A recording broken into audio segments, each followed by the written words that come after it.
The new Ozone Kona 3, a hybrid design aimed to bridge the gap between paragliding and paramotoring, allowing a pilot to own one wing for both sports. The design ethos for this wing is to help pilots develop skills in one area that is very transferable over to the other. And it's a concept that really resonates with me because I strongly believe that paragliding will make you a better paramotor pilot and vice versa. A good example of this is when I first did an SIV course, my energy management was horrendous. My weight shift the timing was all wrong. And after spending a lot more time paragliding, I got more used to thermic conditions. I got used to the energy of the wing because I didn't have the energy of the paramotor to push me in the right direction. And it made me a much better and safer paramotor pilot. This wing then is basically a Buzz Z7. It's a paragliding wing from Ozone, but they've made a few small changes to make it both safe and comfortable for paramotoring. So let's go flying and see if it is the perfect wing for both sports.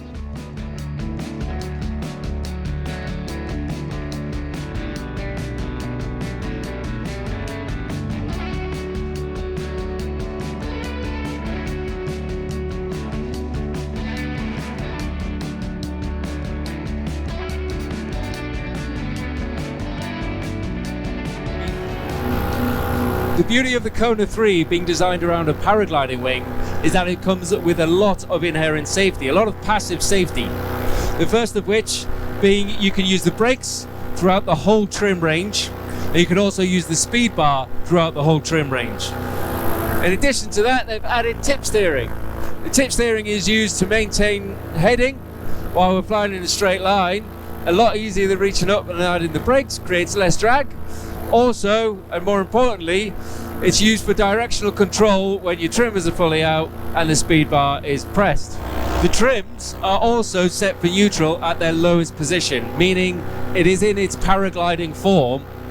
The beauty of this is that it conforms to its EN rating. So, if you do take it out on a thermic day on the paramotor and you experience a little collapse, then nothing much is going to happen, because it's a low ENB.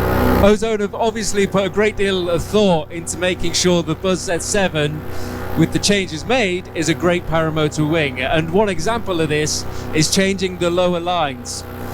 On the Buzz Z7, the material used may be damaged if it comes into high heat. Let's say if you abort a launch and it lands on top of the engine. They've changed the material with the Kona 3, so now you don't need to worry about it. So a lot of these changes are actually present on the Kona 2. So what are the big differences between the 2 and 3 that would make you want to go get one? Well, they've changed the line layout quite a bit. They've reduced the drag by 20%, which gives you more efficiency and, more importantly, gives you more speed.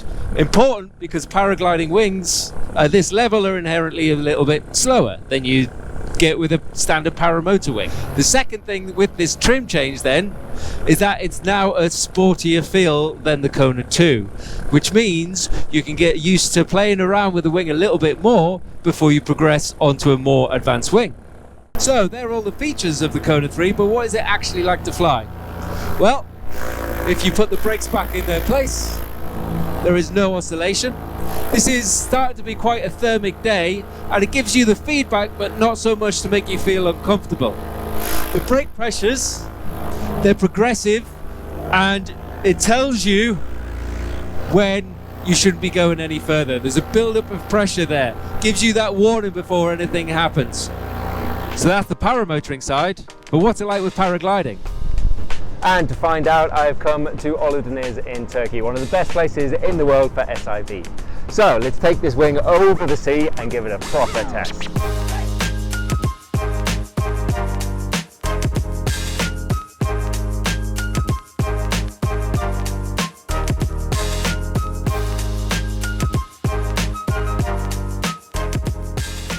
With all of these changes made for paramotoring, does it really change this wing's behaviour?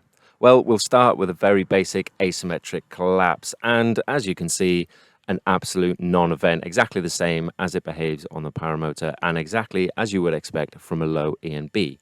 What about if we add the speed bar? Well, of course, we can expect more energy in the collapse with the speed bar applied, but as long as we release the bar and catch the dive, then it's also not a problem. In fact, it's very well behaved. Moving on to the spin then. So the glider is still difficult to stall, but it is much easier to do without the paramotor.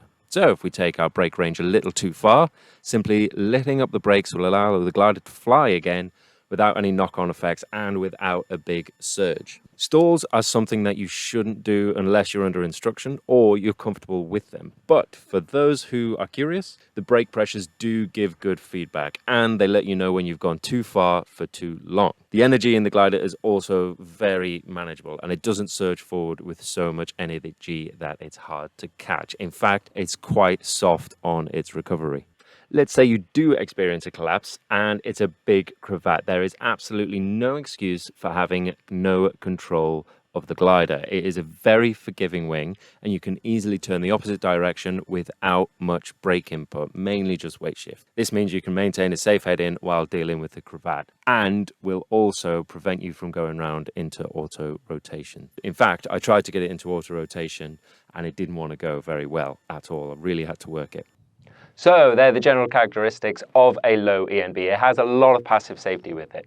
Something I have noticed flying the Kona 3 is that it doesn't tend to cravat very easily. Some gliders of the same level can cravat following asymmetric and have knock-on effects, but that isn't present on this wing. But what if you're looking to take it that next step further? You completed your first SIV and now you want to get into some acro maneuvers. Well, a lot of SIV instructors tend to recommend low ENB gliders for getting into acro. And this is because they don't have as much energy, which means the wing doesn't bite while you're trying to learn these new maneuvers. Because this wing is very forgiving, then it's great for learning stalls on, parachutal, and even getting into helico. All of this while still being able to crank it round in the thermal, get some nice big wing overs, and pull it round into sap. So overall, it's a nice, fun wing to fly. In summary then, the Kona 3 is great for both paragliding and paramotoring with a lot of passive safety that you've seen in the video. But what are the downsides? Speed is the biggest thing that's going to come into play here. Most paramotoring wings are now reflex and the Kona 3 doesn't have a lot of reflex. It's designed around the paragliding wing. It is a little bit slower, but it does have trims and it does have speed bars. So if you need to catch up to your friends, let's say they're on a Roadster 3, which is a bit faster, you can open up the trims, catch up to them. What this reduced speed means for you though, is that your takeoffs and landings aren't going to be as fast, meaning you're not going to have to run so much to get airborne and more importantly, not going to be coming in as fast on the landing. So you've just finished your training, you've come out of school and you're looking for your first wing. It's going to be a toss-up between the Roadster 3 and the Kona 3.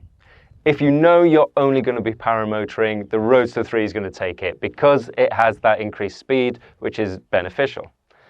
If, however, you think you might get into paragliding, the Kona 3 opens up that world.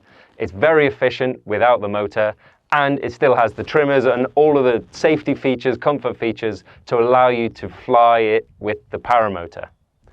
So, if you're looking for a wing that can do both, the Kona 3 is the one for you.